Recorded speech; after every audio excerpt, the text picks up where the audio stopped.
हो हो शांतता हो पहा येल्लोचे पहा. आणि हे वर्क पाहून घ्या. हे वर्क म्हणजे पहा असं याचं वर्क आहे, केलेलं वर्क आहे. हे काही असं म्हणजे तुम्हाला हे नाही दिसणार असं काही आपण म्हणतो ना त्याला काय हे लावलं असतं पहा. हे आहे ना पहा मला हे पहा पूर्ण धाग्याचं काम पहा, विणलेलं काम आहे साडीला. निश्चित सिल्कचं फॅब्रिक आहे, शाईन भरपूर आहे ना पहा साडीला. हे पहा हाईट भरपूर आहे.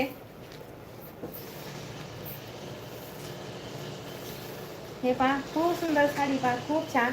आणि ब्लाऊज पीस पहा पूर्ण असं वर्क पहा, पूर्ण असं वर्क केलं पाहिजे साडी पहा. छोट्या स्लीव्ज होती पहा, अशा छोट्या स्लीव्जवरती वर्क पहा तुम्ही. रफ्टरचं तुम्ही ब्रशने घासा, दगडावर घासा, अशी साडी काहीच खराब होणार नाही पाहायचं. हे पहा पूर्ण रफ्टरचं पहा असं वर्क दिलं आहे. आणि हे पहा असा हा बॅक पाठीवर बॅकला येते पाय पहा, खूपच सुंदर पहा असं हे राहणार.